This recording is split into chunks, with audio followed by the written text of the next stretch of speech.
वैसे तो रानी लक्ष्मीबाई को आज पूरा देश जानता है, लेकिन आज भी लोगों के मन में रानी लक्ष्मीबाई को लेकर कई तरह के सवाल है। जैसे रानी लक्ष्मीबाई की मृत्यु कब और कैसे हुई। इसके अलावा और भी कई तरह के सवाल लोगों के मन में उठते हैं। तो चलिए आज हम इस वीडियो के जरिए जानते हैं रानी लक्ष्मीबाई के बारे में। रानी लक्ष्मीबाई का जन्म 19 नवंबर 1828 ईस्वी को वाराणसी के एक मराठा ब्राह्मण परिवार में हुआ था। रानी लक्ष्मीबाई के पिता का नाम मोरोपंत तांबे था, जबकि रानी लक्ष्मीबाई की माता का नाम भागीरथी सप्रे था। रानी लक्ष्मीबाई के बचपन का नाम मणिकर्णिका था, लेकिन उनके घर वाले उन्हें प्यार से मनु कहकर बुलाते थे। रानी लक्ष्मीबाई के पिता अंतिम पेशवा बाजीराव द्वितीय के सेवक थे। जब रानी लक्ष्मीबाई 4 वर्ष की थी तभी उनकी माता भागीरथी का निधन हो गया था। ऐसे में रानी लक्ष्मीबाई की देखभाल करने वाला घर पर कोई नहीं था।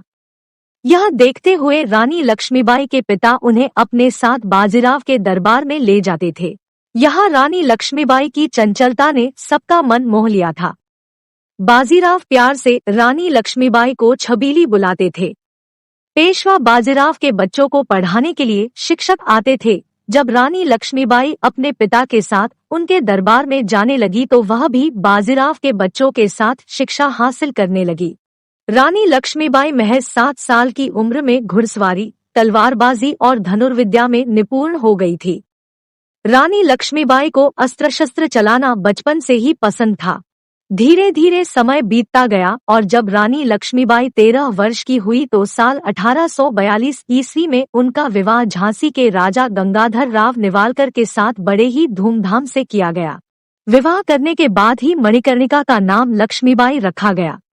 साल 1851 में रानी लक्ष्मीबाई को पुत्र रत्न की प्राप्ति हुई और पूरा झांसी खुशी से झूम उठा।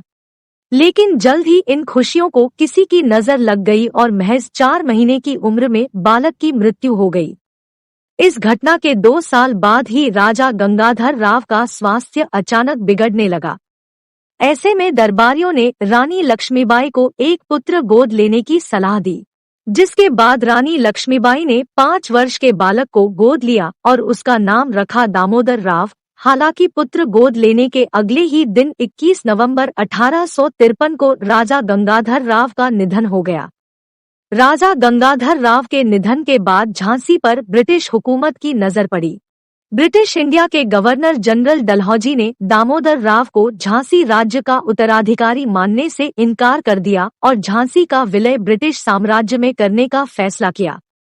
रानी लक्ष्मीबाई ने इसके खिलाफ लंदन की अदालत में मुकदमा भी दर्ज किया, लेकिन उनका मुकदमा खारिज कर दिया गया। दूसरी तरफ अंग्रेजों ने झांसी के खजाने पर कब्जा कर लिया और रानी लक्ष्मीबाई को झांसी का किला छोड़ने के लिए कहा। आखिर रानी लक्ष्मीबाई इसे कैसे सहन करती। उस समय तो रानी लक्ष्मीबाई ने झांसी का किला छोड़ रानीमहल में चली गई, लेकिन उन्होंने अंग्रेजों से लड़ाई लड़ने का फैसला किया। ब्रिटिश हुकूमत से लड़ाई लड़ने के लिए रानी लक्ष्मीबाई ने एक स्वयंसेवक सेना का गठन किया। अपनी सेना में रानी लक्ष्मीबाई ने महिलाओं को भी शामिल किया और उन्हें लड़ाई लड़ने के लिए प्रशिक्षण भी दिया। ब्रिटिश हुकूमत के खिलाफ लड़ाई में बेगम हजरत महल, अंतिम मुगल सम्राट की बेगम जीनत महल, स्वयं मुगल सम्राट बहादुर शाह, नाना साहब के वकील अजीमुल्ला शाहगढ़ के राजा, वानपुर के राजा मर्दन सिंह और तात्या टोपे जैसे लोगों ने भी रानी लक्ष्मीबाई का साथ दिया। मार्च 1858 में ब्रिटिश सेना ने झांसी को चारों तरफ से घेर लिया। ऐसे में रानी लक्ष्मीबाई ने अपनी छोटी सेना के साथ अंग्रेजों का मुकाबला किया। रानी लक्ष्मीबाई अपने बेटे को पीठ पर बांधकर अंग्रेजों से लड़ी। हालांकि जब अंग्रेजों की विशाल सेना ने किले को पूरी तरह से घेर लिया तो रानी लक्ष्मीबाई कालपी चली गई। कालपी में रानी लक्ष्मीबाई तात्या टोपे से मिली। रानी लक्ष्मीबाई के पीछे पीछे अंग्रेज भी कालपी पहुंच गए। कालपी में भी रानी लक्ष्मीबाई और अंग्रेजों के बीच युद्ध हुआ। हालांकि यहाँ रानी लक्ष्मीबाई की सेना को अच्छा खासा नुकसान हुआ, लेकिन रानी लक्ष्मीबाई ने हार नहीं मानी और तात्या टोपे के साथ मिलकर रानी लक्ष्मीबाई ने ग्वालियर पर कब्जा कर लिया और नाना साहेब को पेशवा बनाने की घोषणा की। इस बीच अंग्रेज रानी लक्ष्मीबाई के पीछे पीछे ग्वालियर तक भी पहुंच गए। 18 जून 1858 को ग्वालियर के पास कोटा में एक बार फिर से रानी लक्ष्मीबाई और अंग्रेजों के बीच भीषण युद्ध हुआ। इस युद्ध में रानी लक्ष्मीबाई अपने दोनों हाथों में तलवार लेकर अंग्रेजी सेना से खूब लड़ी। इस बीच अंग्रेजों ने रानी लक्ष्मीबाई को बर्छी मार दी, जिससे उनके शरीर से खून बहने लगा। इसके बावजूद रानी लक्ष्मीबाई युद्ध लड़ती रही, लेकिन जब ज्यादा खून बहने के कारण वह थोड़ी कमजोर हुई तो एक अंग्रेज ने रानी लक्ष्मीबाई के सर पर तलवार से जोरदार प्रहार किया। इससे रानी लक्ष्मीबाई बुरी तरह घायल हो गई और घोड़े से नीचे गिर पड़ी। इसके बाद रानी लक्ष्मीबाई के सैनिक उन्हें पास के एक मंदिर में ले गए, जहां रानी लक्ष्मीबाई का निधन हो गया। रानी लक्ष्मीबाई की अंतिम इच्छा थी कि उनका शव अंग्रेजों के हाथ ना लग पाए।